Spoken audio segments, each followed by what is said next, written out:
Donc aussi faire attention, même si c'est plutôt plaisant quand l'été ou le printemps arrive, à comment est-ce que je fais et comment est-ce que je ne laisse pas une phase haute arriver, même si bien sûr des phases dépressives peuvent être possibles. Hello et bienvenue sur Parole de bipolaire, le lieu d'échange autour de la bipolarité. Moi, je suis Clément Vessal, le fondateur d'Upstage, et on aide les personnes bipolaires à atteindre leur rétablissement. Hello, et moi c'est Julien, je suis père aidant avec Upstage et aujourd'hui on va se plonger dans un sujet qui est captivant et essentiel, ce qui est l'impact de la saisonnalité sur la bipolarité. Et comme cette saison, on va aborder un peu les changements saisonniers, leur influence sur l'humeur et on va discuter de stratégies d'adaptation. Et bah, c'est un plaisir aussi de te retrouver, Julien. Ça faisait quelque temps qu'on n'avait pas fait Oui, c'est un de moment, ouais. podcast ensemble. Et pour ceux qui nous découvrent, rapidement, la bipolarité, c'est la pathologie des émotions. C'est le fait, comme nous, on est concernés tous les deux donc, par la bipolarité, d'avoir des phases qu'on appelle dépressives. Donc, on va avoir des émotions plus intenses et notamment qui peuvent entraîner des dépressions. Et à contrario, alterner avec des phases qu'on va appeler des phases d'euphorie, des phases maniaques où là, on a tendance justement à être, c'est l'inverse de la dépression, à être en surconfiance. Et donc, aujourd'hui, c'est vrai que c'est assez intéressant de parler d'un sujet qui nous touche tous et qui me touche aussi personnellement, qui est les saisonnalités. Mm. Et du coup, peut-être si tu peux m'expliquer, toi, comment est-ce que tu vis et comment est-ce que tu observes en fait ces changements de saison. Ouais, alors déjà je trouve qu'il y a des saisons qui sont plus importantes que d'autres dans les changements et les variations d'humeur. Par exemple, le passage de l'été à l'automne et le passage de l'hiver au printemps. C'est vraiment deux périodes où, et après c'est assez facile à expliquer de par le changement de lumière, le changement des heures, le changement de température. Mais c'est vraiment les saisons qui m'impactent le plus, en tout cas moi personnellement, et des saisons où je vais particulièrement plus avoir tendance à passer en dépression sur l'automne. Et au printemps, peut-être un peu plus d'euphorie qui va remonter tranquillement, due à plus de lumière, la chaleur qui remonte, l'envie de sortir, on va voir les copains, du coup on sort plus, etc. Et toi, de ton côté? Et moi, de mon côté, je pense que le plus dur, c'est probablement le passage de l'automne à l'hiver. Mm. Ou c'est pas exactement automne à hiver, mais on va dire, allez, à partir de novembre, où vraiment baisse de la lumière, temps qui peut être parfois un peu plus froid, un peu plus de pluie, Mm. et où j'ai l'impression que j'ai plus tendance à être en phase basse. Maintenant, c'est pas systématique. Et c'est ça qui est un peu particulier, c'est que ça peut être totalement l'inverse. Et à contrario, ça va être l'arrivée du printemps. L'hiver, on va dire que c'est un peu plus phase basse et printemps un peu plus phase haute, où en fait, il y a souvent beaucoup plus d'activités, beaucoup plus de sollicitations pour sortir, aller prendre des verres. Et donc, tu es un peu tenté de faire trop, de faire plus, et ça peut, à contrario, entraîner une phase haute. Maintenant, est-ce que toi, tu t'es un peu renseigné sur ce que nous dit en fait les chiffres et est-ce qu'il y a justement des chiffres qui montrent une différence entre notamment les dépressions par rapport à la saisonnalité? Alors, j'ai pas les chiffres par rapport à ça, mais ça a été montré que voilà, le passage de l'été à l'automne, puis à l'hiver, c'est vraiment le passage, et que ça marche pour tout le monde, hein, c'est pas que pour les bipolaires, mais c'est un passage où on va être plus dépressif, on va être plus, on va avoir plus envie de coucouner, de rester chez soi, mais c'est logique parce que il fait nuit plus tôt, pardon. Du coup, ça pousse moins à sortir. Du coup, après, c'est les récepteurs du cerveau qui captent on est dans la nuit, du coup, on a plus envie de dormir facilement, etc., quoi. Après, en termes de chiffres, j'avoue que j'ai pas grand-chose là. Ouais, bah, on pourrait regarder rapidement, Ouais. mais ouais, moi j'ai vu un peu la même chose que toi, et c'est vrai que concrètement, bah, tu as envie de faire moins de choses. Et ça, c'est lié un peu à tout le monde. Et surtout, ce que je perçois, c'est au niveau de l'activité physique, qu'on a tendance à justement moins aller marcher, moins sortir. Et donc, bah, vu que enfin, l'exercice physique nous fait énormément de bien, bah, ça peut Ouais. entraîner encore plus de problématiques. Il y a un peu ce côté où, par exemple, si vous faites de la course à pied, et c'est mon cas, bah, c'est sûr que c'est moins facile de se motiver à aller partir courir quand il pleut. On a tendance à plutôt remettre ça au lendemain et des fois, bah, pas aller courir pendant quelques jours. C'est pour ça que c'est intéressant d'avoir aussi une activité indoor, donc d'intérieur. Moi, par exemple, je fais beaucoup de badminton maintenant. Et j'avoue que pour l'hiver, là, c'est trop bien. On est dans la salle, c'est trop cool. Alors que j'aime beaucoup courir aussi. Du coup, moi, je cours un peu moins en ce moment parce qu'il fait froid, quoi. Ça pousse moins à aller courir. Et du coup, je regardais un peu les chiffres en même temps. Là, en fait, il y a plus de la moitié des Français qui estiment, 57%, qui estiment que l'automne a une incidence sur leur morale. Et 2 Français sur 3, une incidence sur leur énergie. Donc, Ouais, c'est énorme. et c'est dans le sens plutôt bas. C'est-à-dire que c'est pas l'euphorie. Non, bah, c'est plutôt négatif et pareil, je regardais aussi, c'est en Europe, ils disent que la dépression saisonnière, ça concerne à peu près 1,3 à 4,6% de la population. Donc, je pense que ça nous touche encore plus, nous, en tant que personnes bipolaires. Ouais. Et la population générale, il y a déjà quand même un pourcentage significatif qui, tous les ans, va avoir une dépression passagère, donc liée aux saisons. Et J'ai pensé à un truc là, mais faut se dire quand même que l'homme, c'est un animal. Et quand on y pense, dans les animaux, bah, dans la nature, bah, si on prend l'ours, bah, lui, il hiberne tout l'hiver. Donc, on va pas parler de dépression, tout ça, mais en gros, c'est une période qui est beaucoup moins active où bah, on est beaucoup moins actif, quoi. ouais, ils sont même parlé des ours, mais le fait que la nourriture est moins abondante, il y a beaucoup moins justement, bah, par exemple, les fruits sont Eh oui. moins présents, et donc bah, concrètement, on mange moins, et donc bah, il faut faire moins d'activité physique parce qu'on a moins d'énergie.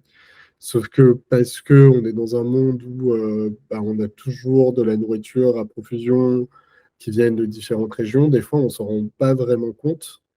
Et on continue de manger des fruits, peut-être de l'hémisphère sud.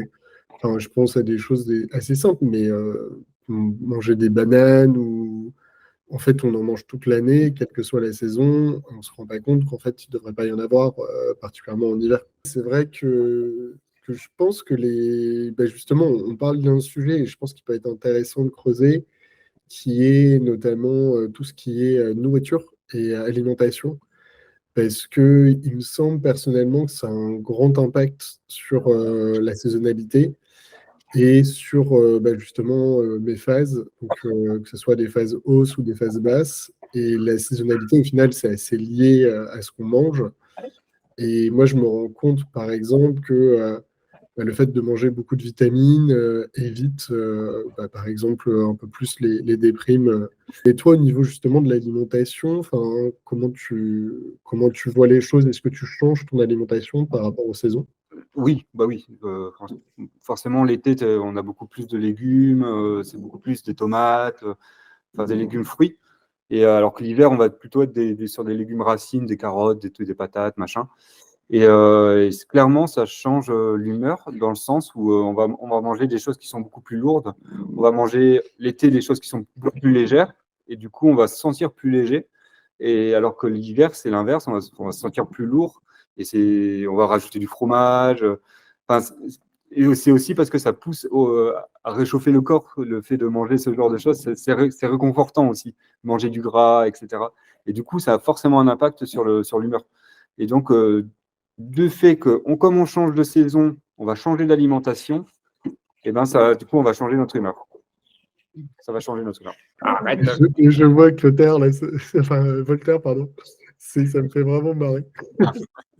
Mais Mais ouais, concrètement, ce serait intéressant de regarder l'impact justement de la nourriture sur justement ce changement d'émotion, parce que ça m'étonnerait pas que c'est un impact significatif. Et ça me fait penser que même là, si on a fait une petite partie sur l'alimentation, mais Mm. personnellement, je me rends compte que c'est l'un des trucs qui a le plus d'impact sur mon humeur. Et oui, ouais, carrément. Et moi aussi, hein, parce que par exemple, là, là, j'ai changé un peu je vais pas dire que j'ai changé mon alimentation, mais j'ai changé mes quantités et j'ai arrêté de prendre des collations entre les repas. Ce qui fait que bah, je me sens beaucoup plus actif, je me sens plus réactif, meilleure présence d'esprit, je dors mieux et j'ai perdu un peu de poids. Entre parenthèses, c'est ce que je voulais, quoi. Donc, non, l'alimentation, c'est hyper important aussi. Ouais. On vous pousse d'ailleurs à aller voir la vidéo sur l'alimentation. Ouais.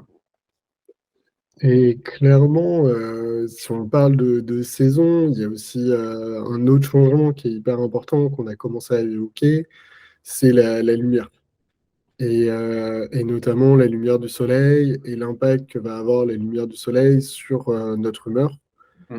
Et moi, je me rends compte à titre personnel que en hiver, le nerf de la guerre, c'est dès qu'il y a de la lumière, dès qu'il y a du soleil, limite de sortir et d'essayer au maximum de prendre la dose de soleil parce Ouais. que c'est ça qui me permet de rester en forme. Comment tu fais de ton côté?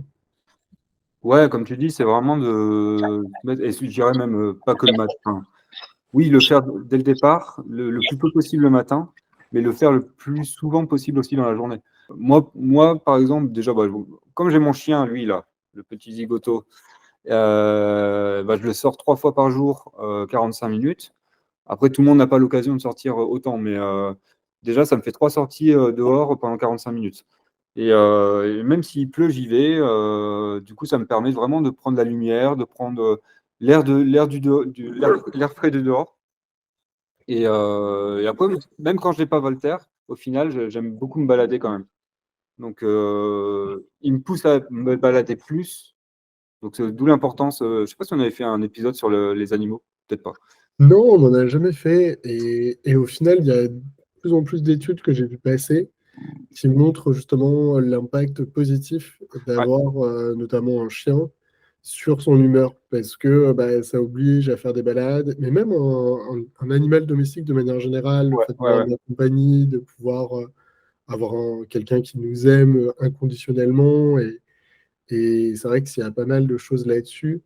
Mais ouais, la lumière est assez intéressante. Le fait de garder son rythme, qui n'est pas toujours facile, parce Ouais. que bah, on n'a pas toujours envie d'aller sortir, d'aller marcher. Garder Et ses en routines. fait, c'est pas la saison en tant que telle, c'est que nous, on est moins motivés à, et donc on va moins marcher, et parce qu'on marche moins, bah, on est en moins bonne santé, en fait. C'est un peu. Ouais, c'est un petit cercle vicieux entre guillemets qui nous pousse vers le bas et il faut pas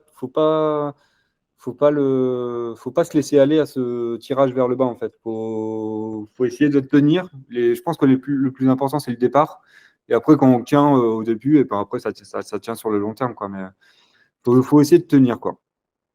C'est ça, et puis il y a tout ce qui est complément alimentaire, dont on parle de Les plus en vitamines, tout plus, ça aussi. Ouais. tout ce qui est vitamine D, tout ce qui va être bah, magnésium, et il y en a d'autres qui peuvent aider. Après, moi, je ne suis pas expert du sujet, mais n'hésitez pas à demander à bah, votre médecin, hein, tout simplement, ce qu'il en pense. Et aussi faire attention parce que ça peut avoir un impact lorsque vous prenez des compléments alimentaires sur vos médicaments, sur la Ouais. bipolarité. Et donc, pas hésiter à checker avec son psychiatre, ah bah voilà, j'ai envie de prendre tel complément alimentaire, est-ce que ça peut avoir un impact avec mon médicament actuel? Et donc, ouais, donc ça, c'est des petits trucs auxquels penser. Donc, on a bien sûr donc l'alimentation qui change, les compléments alimentaires, mais pourquoi aussi est-ce qu'on a les compléments alimentaires? C'est parce que bah, potentiellement on est plus souvent malade physiquement Mm. que rhume, grippe, et puis maintenant hélas le Covid hein, qui fait partie des nouvelles maladies et c'est pas de chance, mais ça augmente le nombre de chances en fait d'être malade. Mm. Et ça, ça a un impact quand même assez significatif sur notre mental, sur notre activité physique et donc sur notre humeur et nos émotions. Et par exemple, lorsqu'on a un petit rhume, là je suis sur la fin du rhume, mais on a moins envie de sortir, on va moins faire d'activité physique. Et pareil, ça va avoir un impact assez significatif et plutôt tendance à être faire baisser, à plutôt aller en dépression. Je sais pas toi comment tu vois les choses, si tu avais quelque chose à ajouter là-dessus. Ouais, ouais, bah, ce que j'ai ajouté, c'est le fait qu'en fait, plus on va cumuler toutes ces petites choses, entre guillemets, il y a aussi le fait de boire de l'alcool. Du coup, comme on n'est plus chez soi, on va inviter les amis à la maison, on va rester chez soi, on va peut-être boire un peu. Non, peut-être pas, on va boire plus en été quand même. Mais peut-être qu'on va boire tout seul, je sais pas. En vrai, c'est du coup, l'alcool, c'est dépressogène. Plus le fait qu'on n'a pas de lumière, plus on a besoin de compléments alimentaires plutôt que de prendre la lumière, faire du sport, etc. Il faut adapter son médicament en fonction de comment on se sent aussi. Donc ça veut dire s'il y a changement de saison et qu'il y a un changement d'humeur, il faut faut pas changer le traitement, mais il faut l'adapter, il faut le faire évoluer en fonction de ce qui se passe, quoi. Moi, je sais que par exemple, il y a 3 semaines, j'étais un peu plus bas, non, c'était un peu plus de 3 semaines, dû au changement de saison. Et j'ai demandé à mon psychiatre qu'on augmente un petit peu l'antidépresseur. Bon, au final, ça s'est retrouvé à ce que je le redescende au niveau que j'avais avant parce que j'étais parti un peu en up. Mais il faut toujours s'adapter, en fait. C'est ça qui est important. Et pareil, là, je m'adapte aussi le traitement par rapport au fait que je fais du sport très tard le soir. Et ça m'empêche un peu de dormir, comme c'est du sport tard le soir, c'est pas conseillé.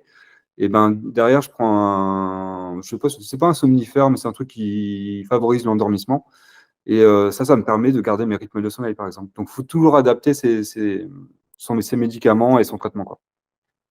C'est ça, et je pense que l'hiver aussi, à titre personnel, moi j'accepte de potentiellement avoir une petite aide en plus par rapport aux médicaments, si ça me permet de faciliter l'endormissement, si ça permet Ouais, d'avoir un petit peu plus d'énergie. Alors que j'ai tendance, de manière générale, à être un peu plus strict avec moi-même lorsque on est au printemps ou en automne, alors que, bon, voilà, novembre, décembre, janvier, c'est un peu dans ma tête, je sais que c'est à risque. ouais. Donc, si j'ai besoin de prendre, alors par exemple de la mélatonine pour Ah aider à oui, oui, ça, tu me disais, l'endormissement, je vais le faire, alors que peut-être pas dans d'autres périodes de l'année. Si je prends un petit peu des compléments alimentaires pour éviter d'être trop malade, pareil, ça va plus être pendant cette période. Et donc, c'est un peu cette tolérance aussi avec soi-même, de se dire que c'est un peu plus difficile. Donc, peut-être que j'ai besoin d'un petit peu plus d'aide. À titre personnel, j'ai tendance aussi à raccourcir mes séances entre chaque séance avec le psychiatre pour justement travailler un petit peu plus. Donc c'est toujours la même chose, c'est bien se connaître pour pouvoir anticiper ces changements de saison et donc mieux les vivre. ouais. Et toi, tu as d'autres conseils à l'esprit? Alors, ce que tu viens de dire, c'est ce que je pratique aussi. Je réduis mes séances. Et d'ailleurs, mon psychiatre le fait lui-même. Je trouve que les séances en ce moment sont plus raccourcies. Normalement, je le vois tous les 2 mois pendant l'été, et là, c'est plutôt tous les 1 mois. Donc, sachant que j'ai le psychologue à côté, hein, donc moi, mon psychiatre, il fait pas psychologue, il fait, enfin, c'est plus axé les médicaments, on check, même s'il regarde l'humeur, tout ça, mais c'est pas un psychologue, quoi. Aussi, pas hésiter à solliciter encore plus son entourage dans ces périodes-là pour, moi, par exemple, là, je les appelle tous les jours, hein. Ma mère, je l'appelle tous les jours. En plus, moi, bon, mes parents, ils se rapprochent là, donc je vais pouvoir aller les voir quasiment tous les jours. Donc, mais moi, je les sollicite plus quand je suis en période basse et donc quand il y a une saisonnalité qui change, je les sollicite plus, tout simplement. Ouais, je pense que tu as raison, c'est vraiment un des trucs, voilà, plus facilement demander l'aide, que ça soit de son entourage, que ça soit de son psy, que ça soit médicamenteux. Les amis aussi. C'est ça, d'accepter qu'on est peut-être un petit peu plus faible, un petit peu plus tendance à avoir des possibilités d'entrer en dépression. Donc là, on parle vraiment de plus l'hiver, hein, enfin de l'automne, Ouais, hiver. Et c'est une période spécifique qui doit être prise en compte et donc avec des choses spécifiques. J'ajouterais quelque chose qui est très important pour moi, c'est au niveau des vacances. Alors, je sais qu'en France, la tradition, et même on n'est pas systématiquement dans la possibilité de pouvoir prendre des vacances en hiver. Parfois, certaines entreprises nous imposent de les prendre en été. Pour autant, personnellement, je prends toujours des vacances en hiver. En tout cas, j'ai la possibilité de le faire avec Upstage pour aller prendre le soleil et prendre un bain de soleil en fait au milieu de l'hiver, ce qui permet un peu de recharger les batteries et de pas avoir à subir un hiver qui parfois est un peu trop long. Donc c'est un luxe.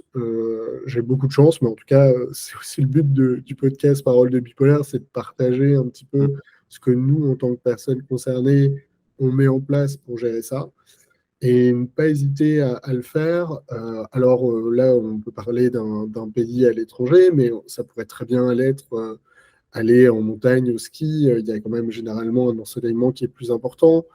Et puis ça peut être dans des pays un peu plus proches. Je pense par exemple au Maroc. Mm. L'air de rien, il fait quand même beaucoup plus chaud, beaucoup plus beau, et d'aller prendre vraiment sa dose de soleil. Donc, ouais, n'hésitez pas. Je pense aussi à tout ce qui est luminothérapie Ouais. qui peut aider. Alors, je ne connais pas très bien. Est-ce que toi, tu as essayé, Julien? Non, non, j'ai jamais essayé. Puis après, je me dis, en fait, ouais, c'est vrai qu'après, ils font des petites lampes de chambre, justement, pour simuler la lumière du soleil. Mais non, j'ai jamais essayé. Après, enfin, je sais pas si c'est gadget ou pas. Je me pose un peu la question, mais non, enfin, je suppose que s'ils font ça, c'est qu'il y a une incidence sur la santé, en tout cas. Ouais, de toute façon, de manière générale, enfin, moi, j'en ai plutôt entendu du bien. Je ne suis pas expert du domaine et il ne faudra pas hésiter, je pense, à poser des questions à peut-être un psychiatre ou quelqu'un qui connaisse bien le sujet. Mais de ce que j'ai cru comprendre, ça fonctionne. Donc, pareil, n'hésitez pas à vous renseigner sur ce qui est possible de faire. En termes de stratégie pour l'hiver, je pense que pour ma part, j'ai à peu près fait le tour. Donc, si je devais résumer, donc bien faire attention à son alimentation, garder une alimentation plutôt saine avec, bah, c'est toujours la même chose, hein, des légumes, des fruits, parce que ça a un impact significatif sur notre humeur. Essayer au maximum d'aller chercher la lumière du soleil. Donc, que ce soit dès qu'il fait un petit peu beau, de sortir dehors, de bien garder ses routines positives. Donc, si vous avez l'habitude, comme moi, d'aller, par exemple, marcher régulièrement, bah, essayez de continuer de le faire, même s'il fait moins beau. Pareil pour ce qui est du sport. Et puis, demander de l'aide. Donc, ça peut être de l'aide de vos proches, de votre psy, une approche aussi, une aide médicamenteuse. Se dire qu'on est un peu plus à risque à entrer dans une déprime qui peut se transformer en une dépression. Et donc, vraiment, bah, pas hésiter à appeler à l'aide. Voilà, moi, si je devais dire un petit peu les grandes tendances sur justement le fait de mieux gérer la transition, donc automne-hiver, slash, allez, été-automne, on va dire. Et s'il peut rajouter un truc, c'est toujours faire gaffe à son sommeil aussi.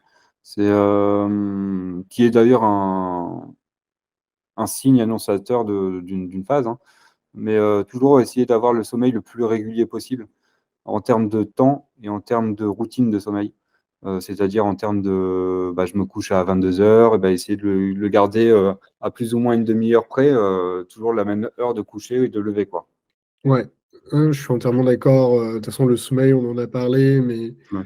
si peut-être le hack le plus important pour mieux vivre sa bipolarité, c'est... Ouais, ouais. Et moi, j'avais vu un truc par rapport. Alors, c'était par rapport au sport. Et en fait, il disait que dans le sport, en fait, il y a 100%, c'est pour être au maximum de ses performances. Et en gros, tu avais la tactique, la technique, machin, bah, c'était 5%. Et après, c'était alimentation et sommeil, quoi. 95%. Donc, non, c'est méga important, hein. Alimentation, sommeil, ça peut faire une différence sur l'humeur, sur notre bien-être au quotidien. C'est ouf. C'est vrai qu'on a tendance des fois à complexifier les choses, Ouais. même si, enfin, personnellement, je suis pro plein de choses, hein, mais si vous avez une bonne alimentation, un bon sommeil, déjà, c'est une Et belle des bonnes base. activités, quoi. Et puis, activité physique, et voilà, hein. C'est ça, exactement. Pour passer en fait, à la deuxième partie de la saisonnalité, qui est le passage à contrario, donc hiver-printemps, qui est très différent avec d'autres impacts. On a plutôt tendance à attendre ce moment-là, ça fait plaisir.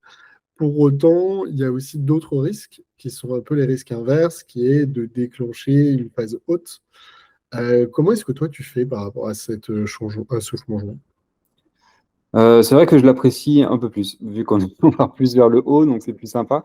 Et puis bon, c'est les retours des activités d'extérieur, les journées qui se rallongent, c'est les barbecues qui recommencent, enfin, c'est plein de trucs qui sont hyper agréables à vivre. Et comment je le gère, c'est essayer de trouver un équilibre toujours, c'est pas en faire trop, chercher les conseils aussi, discuter avec mes parents, enfin surtout avec ma mère, pour bah, lui expliquer un peu ce que je vis et elle va me dire, elle, bah, ça c'est peut-être un peu trop, là t'en fais peut-être un peu trop, fais attention. Après, ça ne veut pas dire que dans ces changements de saison-là, j'ai pas de dépression non plus. Mais c'est surtout trouver un équilibre et toujours faire gaffe au sommeil, à l'alimentation. Moi, je vais le faire d'autant plus, je le fais de plus en plus, parce que l'alimentation jusqu'ici, j'ai pas trop fait gaffe, mon sommeil il était un peu pourri. Mais là, mon sommeil, il commence vraiment à être pas mal, puisque mon traitement, il commence à être bien stable. Et voilà, je check un peu plus mon attention sur l'alimentation maintenant. Et toi, du coup, tu fais comment? Tu vas faire comment et tu as fait comment Eh ben, pour être franc, je l'ai pas assez travaillé ça. Le changement, bah, justement, hiver-printemps, parce que c'est quelque chose comme toi que j'attends, sur lequel je suis hyper heureux. Pour autant, je suis en train d'y réfléchir pendant que tu parlais, et ce que j'ai commencé quand même à faire, mais c'est de faire très attention aux sollicitations, et Hmm. notamment aux soirées qui terminent tard, au fait de se dire, bon, il fait jour jusque 22 heures, donc bon, en fait, je peux sortir encore 2 heures plus tard, et de toute manière, il fait à peine nuit. Et en fait, des fois, ça peut avoir tendance à décaler mon sommeil, Hmm. et en décalant mon sommeil, bah, je prends des risques derrière que ça parte en phase up ou down, hein, comme tu le disais, hein, ça peut aussi être dans l'autre sens. Hmm. Mais clairement, de ne pas se faire avoir sur la partie sur sollicitation, sur la partie sortie, c'est aussi d'autres activités qui sont des activités bah, parfois avec de l'alcool. Et c'est entre guillemets un peu plus tentant des fois bah, d'aller prendre un verre en terrasse parce qu'on est invité, etc. Et donc faire très attention à ça, donc de ne pas augmenter sa consommation d'alcool parce que bah, concrètement, enfin, en tout cas pour ma part, mais de manière générale, même les chiffres le disent, on a des tendances beaucoup plus addictives que le reste de la population. Et donc, on doit faire plus attention que les autres à ne pas se faire avoir. Ouais. Ça, c'est vraiment les différents points que j'aurais à l'esprit. Et puis, bah, le fait qu'on a envie de moins dormir aussi, qu'on a plus d'énergie et des fois de ne pas prendre le temps de dormir. Et puis, pareil, d'être tout le temps à droite, à gauche. Je pense au mois de mai où il y a souvent des week-ends. Et après, tout ce qui est départ en vacances, qui peuvent être un des Ouais. changements significatifs de rythme avec des personnes qui vivent pas la même chose que nous, qui n'ont pas les mêmes envies. Et c'est des changements importants qui peuvent aussi déclencher des choses. Comment tu fais justement quand bah, tu changes totalement le rythme parce que tu pars en vacances avec des amis en été ou comment ça se passe? Parce que pour moi, c'est un petit peu lié au changement de saison aussi. Ouais, ouais. Alors déjà, je voulais rajouter que le fait que bah, quand on a un passage en up, bah, il y aura forcément une dépression derrière. Donc, c'est un peu le principe. Au final, on monte et plus on monte haut, bah, plus on descend bas, quoi. Donc, d'où la recherche d'équilibre, à pas monter trop haut pour pas descendre trop bas. Et après, ouais, par rapport alors, déjà, moi, je pars pas beaucoup en vacances quand j'y pense. Du coup, les changements de contexte, sont pas fréquents chez moi. Mais si je prends un peu des exemples que j'ai eus, par exemple, je suis remonté dans le nord en juin, je crois, juin ou juillet. Et du coup, c'est un changement. J'ai habité chez des potes, etc. Et justement, je trouve ça pas évident pour moi de m'adapter à ça parce que c'est des rythmes qui sont différents, c'est le sommeil qui est perturbé parce que je suis pas chez moi, parce que j'ai pas mon lit, parce que machin, parce que aussi on sort plus, parce qu'on est avec des copains, parce que je dois m'adapter aux copains, etc. Et c'est pas évident, je trouve. Et comment je le fais? Ben, j'essaie de faire au mieux et de garder des routines, de dire à mes potes, bah, venez, on va faire du sport. L'année dernière, là, j'ai repris un peu l'alcool, mais j'avais arrêté complètement l'alcool. Bah, de tenir ça, de pas me laisser influencer en mode, bah, tu veux pas boire une bière, bah, je leur explique que non, moi, je bois plus, machin, etc. Et d'ailleurs, là, j'ai repris, je pense que je reprends l'arrêt de l'alcool. Et ouais, c'est ça, c'est essayer au maximum de tenir les mêmes choses que je fais à la maison en les adaptant pour que ça soit possible à l'extérieur, enfin ailleurs, quoi. Et c'est bien réfléchir au niveau de ces vacances, avec qui on part, Ouais. dans quelle temporalité, où est-ce qu'on part, et puis se connaître, c'est-à-dire que dans certains moments de notre vie, on va être capable de plus ou moins supporter des changements de routine, plus ou moins supporter un stress. Et donc, il y a des fois où clairement on a envie de partir peut-être à l'autre bout du monde et voir quelque chose de très différent. Par contre, à d'autres moments, peut-être que c'est pas le meilleur timing. Ouais. Parce que déjà, j'ai un sommeil qui est un petit peu moyen. Faire très attention au jet lag, hein, tout ce qui est changement d'horaire a un impact très significatif. Et puis, peut-être que c'est pas un moment où j'ai totalement envie de changer mon rythme parce que je suis déjà un peu instable. Et surtout, faire attention à tout ce qui va être vacances, soirées.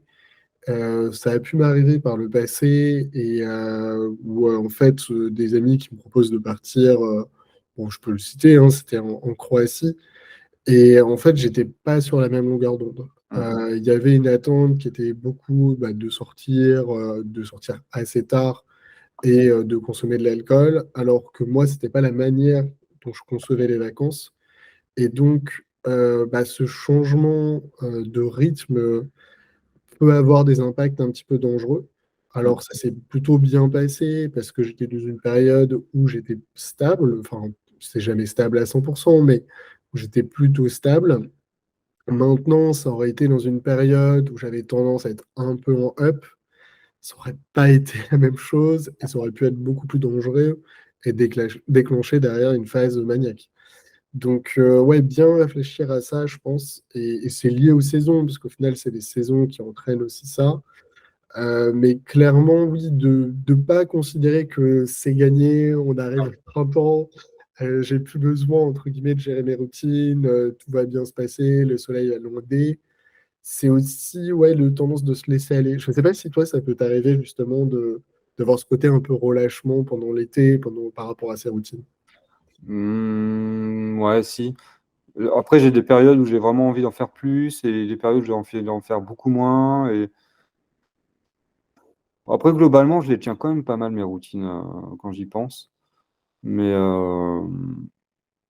je les adapte. Je pense que je les adapte en fonction de ce qui se passe autour, du contexte, de justement si en ce moment il y a des copains qui sont disponibles, en ce moment il n'y a pas de copains qui sont disponibles, qu'est-ce que j'ai envie de faire. Je pense que finalement, c'est vraiment une maladie d'adaptation, quoi. Il faut s'adapter, mais tout le temps. Et en fonction du contexte, en fonction de la saison, en fonction de son humeur, en fonction de tout. Et c'est intéressant parce que c'est un très bon moyen d'apprendre à se connaître, quoi. C'est ça, de toute façon, on vit des émotions de manière amplifiée, donc ça entraîne beaucoup de choses et beaucoup d'adaptations. Et c'est important des fois aussi de le voir de manière positive, parce que on a une vie qui est souvent assez chargée en émotions, où on va vivre plein de choses différentes, on va découvrir potentiellement de nouvelles personnes, de nouveaux endroits, on a envie de changer. Et c'est un côté qui est cool aussi. On est très souvent à parler du fait que, bon, voilà, c'est un peu plus difficile. Maintenant, de plus en plus, moi j'aime bien aussi parler de différences où on a ses avantages et ses défauts. Et donc, l'un des avantages, c'est clairement de pouvoir vivre des émotions différentes et donc de ne pas avoir besoin, particulièrement, de consommer des drogues pour changer d'état. Mm, Il y a beaucoup de personnes qui consomment des drogues parce qu'ils veulent vivre autre chose, ils veulent un changement. Bon, nous, en fait, c'est notre corps qui le fait lui-même. Et donc, on n'a pas, alors personne n'a besoin de drogue, mais après, c'est même pas de condamner les personnes qui prennent des drogues. Chacun. Alors, quand je dis drogue, d'ailleurs, pour mettre des guillemets, je mets l'alcool, le café, le thé mm, dans la catégorie drogue, parce qu'on a tendance à l'oublier. L'alcool est une drogue, le café est une drogue, et c'est un impact significatif sur nos émotions, sur notre humeur. Et nous, on va sécréter ça un peu plus naturellement, donc on en a moins besoin. mm, Et surtout, les impacts des drogues ne sont pas les mêmes pour nous que pour les autres. Pour nous, ça peut être beaucoup plus risqué et ça peut plus facilement entraîner des conséquences assez gravissimes. mm, mm. Est-ce que tu as d'autres choses à ajouter sur le changement de saison, notamment quand on arrive vers le beau temps? Euh, non, je dirais que maintenant je suis assez curieux de voir la prochaine saison, printemps là, parce que comme là je suis beaucoup plus stable qu'avant, je suis curieux de voir comment ça va se passer justement. Oui, donc pour résumer assez rapidement au niveau du changement, donc hiver-printemps, c'est un peu l'effet inverse. Ça peut entraîner un petit peu des phases de up et donc faire bien attention en fait à essayer de garder ses routines, à pas trop se laisser aller sur les horaires de coucher, sur tout ce qui est sollicitation, sur tout ce qui est consommation d'alcool, de drogue, etc. Parce qu'on a tendance à en vouloir en faire plus. Et donc, ça peut entraîner, pareil, des conséquences négatives. Bien penser aussi au niveau de ses vacances à tout ce qui va être jet lag, à tout ce qui va être avec qui on part, qu'est-ce qu'on attend de ses vacances, et Mm, est-ce qu'on est prêt à supporter des changements significatifs dans nos routines? Est-ce que c'est des choses qu'on est prêt à accepter et à faire?